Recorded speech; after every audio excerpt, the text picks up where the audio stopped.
তোমাদের ডালের খিচুড়ি শেয়ার করছি। ডালিয়াটা প্রথমে শুরু করা ভেজে নিলাম, এবার ডালটা ভেজে নিচ্ছি। ভাজা হয়ে ভালো করে লাল করে ভাজতে হবে। আবার অনেকে কম ভেজে করে, কিন্তু আমি একটু লাল করে ভেজে নিচ্ছি।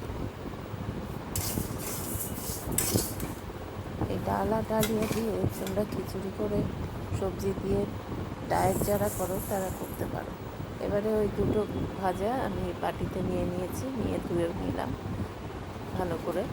এবার কড়াতে তেল দিয়েছি, দেওয়ার পর এবার তেজপাতা একে একে দিতে হবে, শুকনো লঙ্কা, পাঁচফোড়ন ভাজা হলে এটা, তারপর একটু আদা বাটা দেব।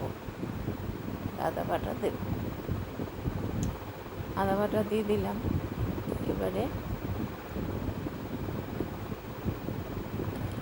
আদা বাটাটা দেওয়ার পরে একটু ধনে জিরে গুঁড়ো, তোমরা বাটা মশলাও দিতে পারো, ধনে জিরে গুঁড়োটা দিলাম। তারপর অল্প একটু জল দিয়ে ভালো করে কষাবো। ভালো করে কষাতে হবে, কেননা যতক্ষণ না তেল বেরোবে, পুরো জলটা শুকিয়ে যাবে, তবে কি এরা বুঝবে যে রান্নাটা ভালো হচ্ছে।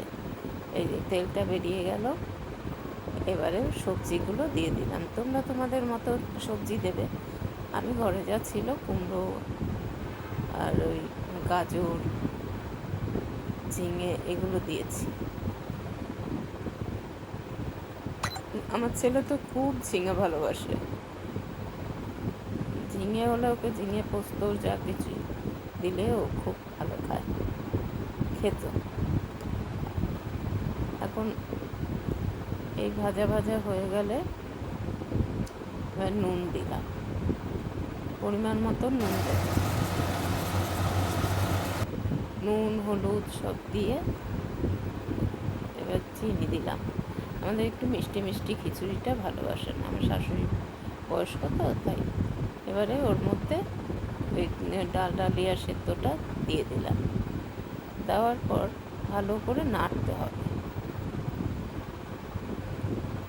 যাতে মিশে যায় ভালো করে সব কিছুর সঙ্গে। তারপরে আমি গরম জল ওদিকে ফুটিয়ে রেখেছি, সেই গরম জলটা দিলাম। কেন খিচুড়িতে সবসময় গরম জল দেবে, গরম জল দিলে টেস্টটা ভালো হয়, আর কাঁচা জল দিলে না পাঞ্চে হয়। জলটা হয়ে গেল, খিচুড়িতে ভালো করে এবারে বেশিক্ষণ ফোটাতে হবে, হলে শক্ত সেদ্ধ করা। ঘরে ভাজা মশলা থাকলে জিরে তোলা ভাজা মতো দিলে দিতে পারো, হলেই হবে। আর একটু ঘি দিয়ে দিলে ভালো হয়।